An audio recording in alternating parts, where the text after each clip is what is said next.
काफी सारे सवाल यहाँ पे आए हमारे पास। सबसे पहला सवाल आ जाता है नोब INR की तरफ से।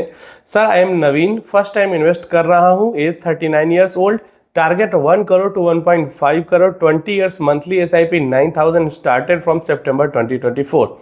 मेरा पोर्टफोलियो कैसा है? Kindly review my portfolio. Next video. SBI small cap fund, SBI Nifty 500 momentum 50 index fund and Motilal का मिड कैप फंड है, पराग परी का फ्लेक्सी कैप फंड है। टोटल मिला के 2, 4, 6 और 3, 9,000 रुपए की टोटल SIP जा रही है। सर, टेंशन में हूं, अभी ये सब निगेटिव जा रहा है, क्या करूं? Kindly reply. डेफिनेटली आप सितंबर 2024 से आपने इन्वेस्टमेंट स्टार्ट की है, तो सितंबर 2024 में पीक था, 25 या 26 सितंबर के आसपास पीक था, वहां से मार्केट गिरना स्टार्ट हुआ। तो आपने पीक के टाइम पे इन्वेस्टमेंट अपनी SIP शुरू की और गिरते गिर रहा है मार्केट और आपकी SIP चल रही है। एक SIP वहां पे गई होगी और अभी तो आपने 9-10 हजार रुपए इन्वेस्ट ही किए होंगे। मुझे लगता है 9,000 की SIP पहला महीना सितंबर 2024 गया होगा। तो देखो, ये खुश जैसे जैसे टाइम बीतेगा ना, आपको समझ में आएगा कि जब आप इन्वेस्टमेंट स्टार्ट करते हो उस टाइम पे आपको मार्केट वॉलेटाइल मिल जाए, मार्केट गिरा हुआ मिल जाए ना, तो वो अच्छी चीज होती है, क्योंकि कम रेट पे आपकी इन्वेस्टमेंट हो गई। और परेशान होने की, टेंशन लेने की कोई जरूरत नहीं है। जो आपने फंड रखे हैं सब बढ़िया फंड है, बस इसके अंदर अगर आप 20 साल तक होल्ड कर लो और ये 9-10 हजार रुपए की SIP चलती चल जाए, कुछ न बढ़ा, कुछ लमसम न डालो, फिर भी 1 करोड़ प्लस का टारगेट चला जाएगा। यही चारों फंड के अंदर आप कुछ नहीं करो, बिल्कुल स्टेप अप नहीं करते हो, कोई लमसम अमाउंट नहीं करते हो, बस यही 9-10 हजार रुपए की SIP 20 सालों तक अगर डालते रह जाते हो हर महीने, बिना किसी गिरावट से डरे हुए, कि बिना किसी मार्केट क्रैश से डरे हुए, बिना कोई ये सब चिंता में पड़े हुए कि युद्ध हो जाएगा, इन्फ्लेशन कितना हो जाएगा, नौकरी का कितना रेट कम हो रहा है, इन्फ्लेशन का रेट कितना बढ़ रहा है, ये सब चिंता छोड़े हुए बस शांति से अपना जो जॉब कर रहे हो, बिजनेस कर रहे हो, वो करते हुए और इधर इन्वेस्ट करते रह जाओगे, तो आपका 20 ईयर्स में 1 करोड़ का टारगेट कंप्लीट हो जाएगा। अगर आपको 1.5 करोड़ का टारगेट कंप्लीट करना है तो थोड़ा आप 11-12 हजार तक की SIP करो, उतने में 1.5 करोड़ का भी टारगेट अचीव हो जाएगा। कोई परेशान, कोई टेंशन लेने की जरूरत नहीं है। अगर आपको टेंशन होता है तो देखो, सबको मैं यही कहता हूं कि अगर आपको ज्यादा डर लगता है ना मार्केट में, तो इतना पैसा जितना आपको लगता है कि चलो इतना चला भी जाएगा तो कोई दिक्कत नहीं, उतना पैसा मार्केट में डाल के उसको 5 साल तक छोड़ दो। आपको खुद समझ में आएगा 5 साल में अगर आप ज्यादा डाले रहते तो कितना पैसा आपका बन चुका रहता, और ये जो डर है आपके अंदर से वो निकल जाएगा, डर बिल्कुल खत्म हो जाएगा। लेकिन ये बात जरूर है कि 5 साल बाद पछतावा जरूर होगा कि मैंने ज्यादा क्यों नहीं डाला। अभी आपको डर लग रहा है और 5 साल बाद आपको ये लगेगा कि मैंने ज्यादा क्यों नहीं डाला। तो इसलिए नए इन्वेस्टर हैं, आप डर रहे हैं, डरना वाजिब है, लेकिन डर के गलत कदम मत उठाना। बस बने रहेंगे इन्वेस्टमेंट के साथ, अपने आंख बंद करके बस इन्वेस्ट करते रहेंगे तो बन जाएगा। अभिजीत जी का सवाल है यहाँ पे, सर मेरा एज 40 है, मुझे 20 साल बाद मतलब 60 की रिटायरमेंट की एज पे 1.5 to 2 करोड़ बनाना है, मुझे कितना क्वांटिटी में कौन सा फंड लेना चाहिए? क्या 6500 पर मंथ से हो जाएगा? मैं हर साल 10% एक्स्ट्रा भी डाल सकता हूँ?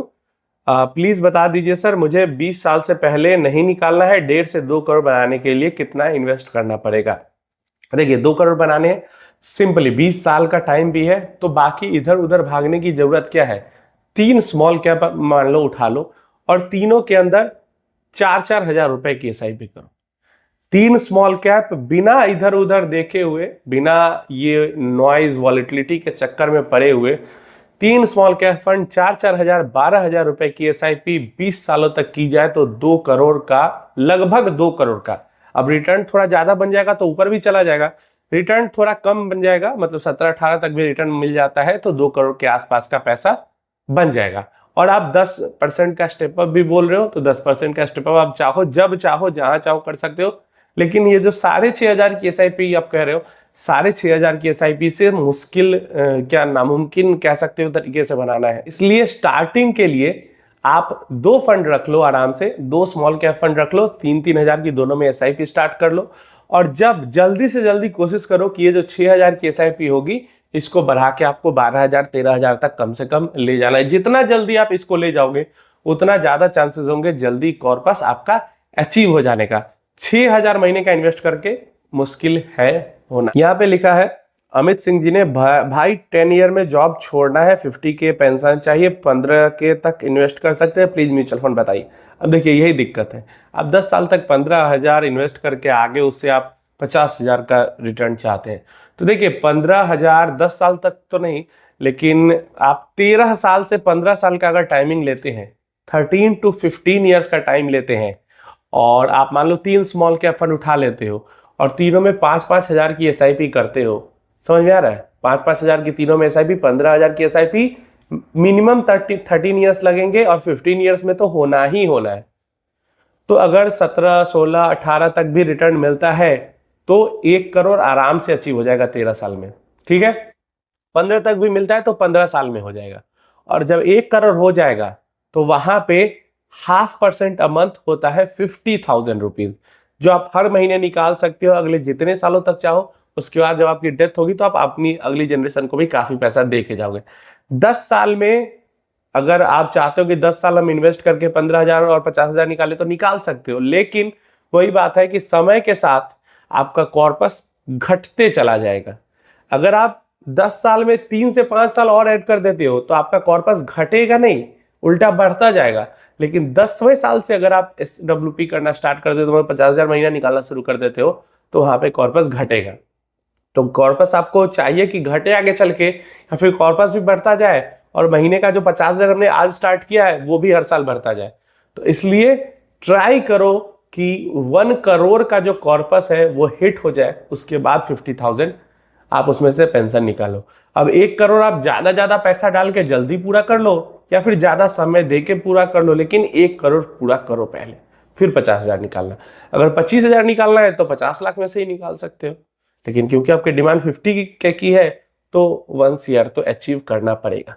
15,000 से ज्यादा इन्वेस्ट करो अगर जल्दी चाहिए तो। आकाश गांधी जी का सवाल है, does changing and switching in funds are we bound and liable to pay gain tax? Yes, हमारे अकाउंट से किसी भी तरीके का ट्रांजेक्शन होता है, किसी भी तरीके का, तो हम उस पे लायबल हो जाते हैं टैक्स देने के लिए। डायरेक्ट स्टॉक मार्केट में हो, PMS वाले हमारे अकाउंट से कर रहे हो, या स्मॉल कैश के लिए हमारे अकाउंट से हो रहा हो, या फिर म्यूचुअल फंड की यूनिट हमारे अकाउंट से बाइंग सेलिंग हो रही हो, हम लायबल हो जाते हैं टैक्स देने के लिए।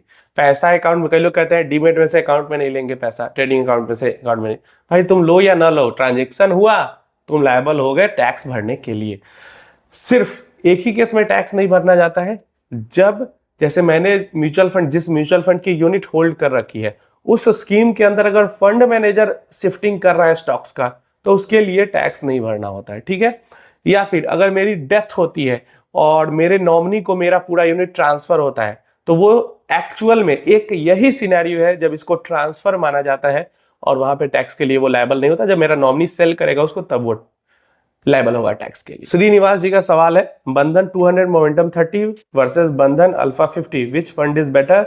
देखो मुझे लगता है यहाँ पे जो बंधन अल्फा 50 है, किसी टाइम पीरियड में वो बेटर परफॉर्म कर लेगा, किसी टाइम में मोमेंटम 30 जो है वो बेटर परफॉर्म कर लेगा। ये दोनों को ही आप एक जैसा मान सकते हो। थोड़ा सा प्लस पॉइंट मैं बंधन अल्फा 50 को जरूर दूंगा, क्योंकि ये 300 स्टॉक पे बना हुआ 50 स्टॉक्स का बास्केट है, जबकि मोमेंटम 30 200 स्टॉक्स पे बना हुआ 30 स्टॉक का बास्केट है। ज्यादातर केसेस में क्या होता है, मोमेंटम फंड के और अल्फा फंड के जो स्टॉक्स होते हैं वो सेम होते हैं, बहुत सारा पोर्टफोलियो ओवरलैप बहुत ज्यादा होता है, क्योंकि स्ट्रेटजी मतलब थोड़ा बहुत ही डिफरेंस होता है दोनों में। इसलिए ये दोनों में को आप लगभग एक जैसा ही समझ के चलो, दोनों में से कोई एक उठा सकते हो लॉन्ग टर्म तक इन्वेस्ट करने के लिए। हाँ, ये जरूर आप पूछते कि Nifty 200 momentum 30 versus Nifty 500 momentum 50, इन दोनों में से कौन सा बेहतर होगा, तो यहां पे मैं डेफिनेटली निफ्टी 500 मोमेंटम 50 के साथ चला जाता, चाहे वो SBI का हो, निप्पॉन का हो, मोतीलाल का हो, किसी का भी हो।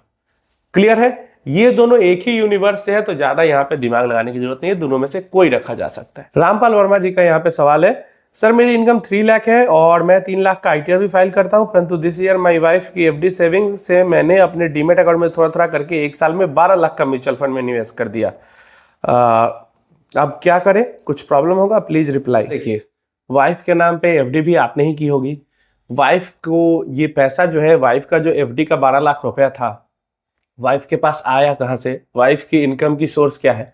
देखो, एक तो इतने छोटे अमाउंट के लिए इनकम टैक्स वाले आपके पीछे पड़ेंगे नहीं। इनकम टैक्स का नोटिस आता है तो सिंपली आपको वहां पे जवाब देना पड़ेगा कि ये जो 12 लाख आपके पास है वो कहां से आए। क्लियर है? और कहां से आए तो आप बता दोगे कि हाँ FD वगैरह थी, उससे मैंने यहाँ पे किया। अब ये वहां पे जवाब अगर आप देखोगे कि वाइफ के नाम, मतलब वाइफ की एफडी थी, वाइफ से मैंने पैसे लिए, तो वाइफ की इनकम सोर्स क्या है? अगर उतना खोजबीन वो करते हैं, तो ऐसे तो बहुत ही मुश्किल है कि इतना खोजबीन वो करेंगे, लेकिन अगर खोजबीन करते हैं तो आपको वहां पे इनकम सोर्स बताना होगा कि कहाँ से पैसा आया। या फिर आप जवाब दे सकते हो कि इतने साल से मैं काम कर रहा हूँ, इतना मैंने थोड़ा थोड़ा करके बचा के इधर उधर रखा था, वो पैसे मैंने अभी एक साथ म्यूचुअल फंड में डाल दिए। तो बस एक ऐसा जवाब उनको दे देना है। अगर नोटिस आए, इतनी छोटी अमाउंट के लिए नहीं आएगा, लेकिन अगर आए तो बस जवाब दे देना है कि हाँ ये पैसा हमने कहाँ से लाया है या कहाँ से ये पैसा हमारे पास आया है, बस बात खत्म। इसमें डरने घबराने जैसी कोई जरूरत नहीं है। तो ये थे सारे क्वेश्चन आंसर्स आज के। आपका कोई क्वेश्चन मिस हो गया है तो नीचे कमेंट बॉक्स में जरूर देना। अलावा में कोई क्वेश्चन है, कोई सी टॉपिक पे जानकारी चाहिए, तो वो भी नीचे कमेंट बॉक्स में बता सकते हो। और आपकी क्या राय है इन सारी चीजों पे, वो भी नीचे कमेंट बॉक्स में जरूर बताना।